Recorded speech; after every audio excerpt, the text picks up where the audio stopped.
দেশের চলমান ঘটনা নিয়ে ভারতীয় মিডিয়ার ভূমিকা বিষয়ে তীব্র প্রতিক্রিয়া জানিয়েছে বিএনপি। বিকেলে কৃষিবিদ ইনস্টিটিউশনে এক অনুষ্ঠানে দলটির মহাসচিব মির্জা ফখরুল ইসলাম আলমগীর সংখ্যালঘু নির্যাতন নিয়ে দেশটি অপপ্রচার করছে বলে অভিযোগ করেন। এই অপপ্রচারে শেখ হাসিনা ইন্ধন যোগাচ্ছে বলেও দাবি করেন তিনি।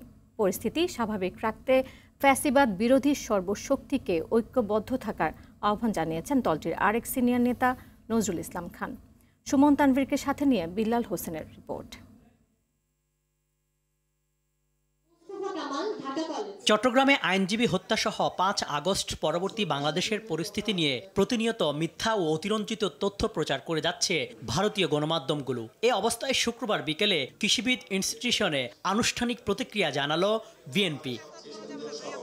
দলটির মহাসচিব মির্জা ফখরুল ইসলাম আলমগীর ভারতীয় মিডিয়ার ভূমিকা নিয়ে বিস্ময় প্রকাশ করেন। বাংলাদেশকে মৌলবাদী রাষ্ট্রের তকমা দেওয়ার চক্রান্ত চলছে বলে দাবি করেন তিনি। ভারতের পত্রপত্রিকাগুলো থেকে আমাদের সোশ্যাল মিডিয়াতে এমনভাবে দেখা হচ্ছে যেন বাংলাদেশে এখন এই ধরনের সমস্ত নিকৃষ্ট ঘটনা ঘটছে।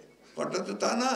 প্রতি মুহূর্তে তারা একটা ঘটনা ঘটিয়ে সেটাকে ফেনাপ করে পৃথিবীতে বিশ্বে দেখাতে চায় যে বাংলাদেশ নাকি মৌলবাদীদের দেশ হয়ে গেছে। সীমান্তের ওপারে বসে ফ্যাসিস্ট শেখ হাসিনা এই চক্রান্তের রসদ যোগাচ্ছে বলে দাবি তার। সীমান্তের ওপারে বসে আছে, ওখান থেকে নতুন নতুন চক্রান্ত ষড়যন্ত্র করা হচ্ছে। পরিস্থিতি স্বাভাবিক রাখতে সবাইকে ঐক্যবদ্ধ থাকার আহ্বান দলটির আরেক নেতা নজরুল ইসলাম খানের।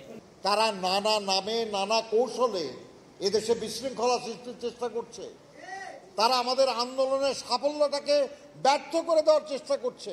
প্রয়োজনীয় সংস্কার শেষে দ্রুত সময়ের মধ্যে নির্বাচনের আয়োজনের তাগিদ দেন বিএনপির সিনিয়র এই নেতা। কোন দল ক্ষমতায় আসলো বা না আসলো তাতে বিল্লাল হোসেন, RTV, ঢাকা।